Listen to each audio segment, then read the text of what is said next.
probably has done so multiple times. So yeah, all I will say is that like he said, it's kind of a yeah, I do like the idea of those two, despite, kind of hating each other, or at least Starling hating Repton, they are kind of attracted to one another. So, like, if they had a relationship, it would be like hate sex all the time and nothing else. But yeah, Deadpool's told us his headcanon is that like this the Reptons have a very barbaric culture, and of course I agree with that. And the headcanon that they seek out very strong mates who can beat them in battle. I gotta say that I'm kind of adopting that headcanon too, because it seems very likely. Even though I wish we'd seen some female raptors to demonstrate that. Heck, I wish we could explore all the world of Stormhawks. But yeah, unfortunately, we don't have that option, so we just have to go on headcanon.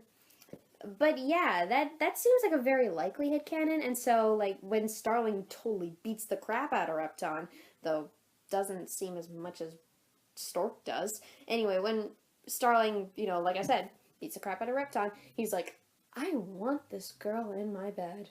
I want to I I want to have sex with this girl. I want her to be my mate. So, yeah. I could see that happening actually. And the last one, oh boy. Yeah. How do I explain this? How do I explain Dark Ace and Starling? How do I explain this ship? Um, well, I kind of see it as the two. Actually, I kind of see it that the two had a relationship before the Dark Ace showed his true colors and betrayed everybody. And I kind of have this scene in my head, and I kind of was inspired by a comic that I saw recently, or no, not really recently actually, but yeah, there was this comic that I found about Starbucks where the Darkies is basically trying to bring Starling over to the Cyclonians, and I could see that happening actually, and I could also see it how and what's very cool is that at the end of the comic, the Dark Ace is like talking to someone, and he says they're yours at dawn, and then you see, like he's talking about the interceptors, like kill them at dawn, kill them tomorrow morning or something, and then you see Repton. So it's like he told Repton to kill the interceptors because Starling had refused his offer to join the Cyclonians. And honestly, I could see that happening. I could see that as being totally canon. Which, of course, is a very dark twist for Stormhawks, but then again, that series, when you think about it, can hide some pretty dark secrets.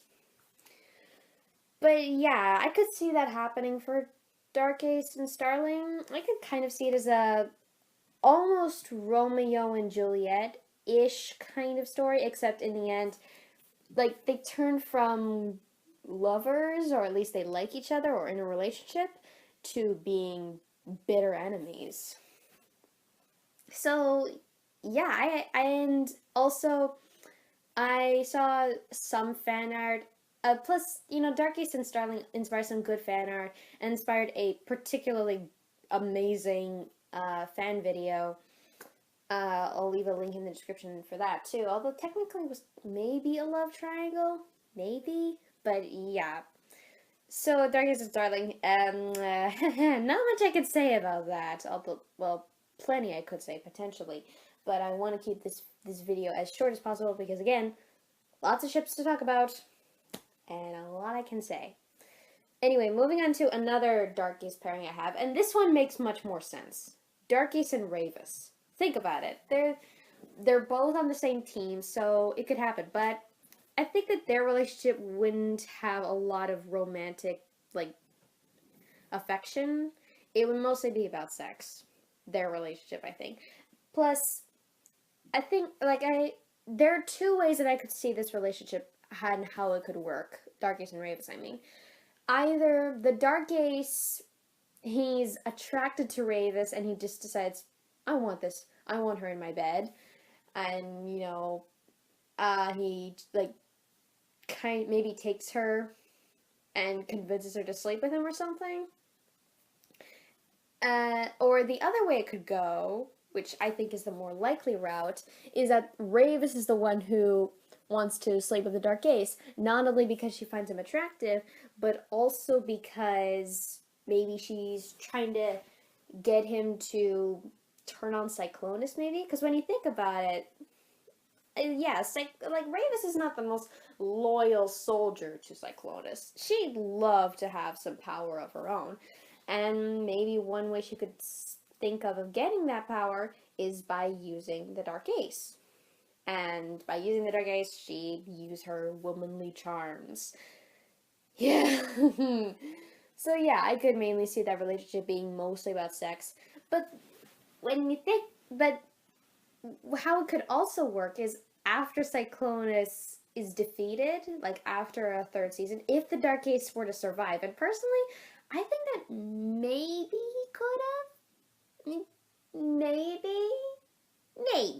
Like, or maybe an alternate universe where he does survive, or that explosion doesn't happen, or who knows. If that had happened, if he had survived that, think about it. The woman that he works for, Cyclonus, just blew him up. Would he be so loyal to her? I don't think so. And so he's going to get all the others. And Ravis and Snipe have been banished by Cyclonus too. So he's going to get them on his side. And while he's at it, he's probably gonna want to get into Ravis's pants. And she'll be like, alright, you're hot. Even though you've been kind of disfigured by this explosion. Or I don't know what. But yeah, the like, you're hot, want to sleep together? Sure, why the hell not? But yeah, I honestly could see that happening. And villain love is, I don't know, it's kind of hot. It's kind of like, oh, here's a good comparison. Ravis and Dark Ace they kind of remind me of Heather and Alejandro from Total Drama World Tour, well, from the Total Drama franchise. If you don't know about that, then there's not really much I could do to help you with. But yeah, that's how I imagine Dark Ace and Ravis. And I gotta say that's why I like that pairing. It's interesting in that way. Pretty much all these pairings are, like, I find them interesting, and I find there's a lot to be explored there. Okay, there's two more ships that I want to talk about before I'm out. This one, well, I should say there's three more ships I want to talk about. And the third one is another maybe ship. In fact, I'm not really sure I ship it really much anymore. I used to, but now I kind of don't. It's complicated. But getting onto a ship that I really do ship, and that is Susie Lou and Billy Rex. Yeah, it's pretty obvious. It's like with Aerrow and Piper, and it doesn't really see much attention, but I don't know. I think it looks appealing. I think it looks cute. And the good thing about them not having much appearance, or the show writers not doing much about them, is that we fans have pretty much complete reign. We have free reign to do what we wish with those two. Think about it. I just like all the artistic liberties that come with, pardon me, with some of these ships and how they're so unexplored. Because there's so much potential there. So much writing potential. I just love it. And I just really like that. So, but yeah, apart from that, there's really not much to say about Susan and Billy Rex. Obviously, same species, kind of boring. I know, I like the whole interspecies thing too when it comes to pairings, which is why my main ship for Starling is Stork and Starling. But yeah, with Susan and Billy Rex, they're both also really fun-loving, and even though I think that Susie Lou's more responsible than Billy Rex. And I'm sure that when the time came, I think that they could, when the time comes, they throw down, and they throw down hard. So yeah, I wish that this show could have explored what it would be like between those two. And yeah, if anybody watching this is a fanfiction writer and might be interested in a new Stormhawk ships,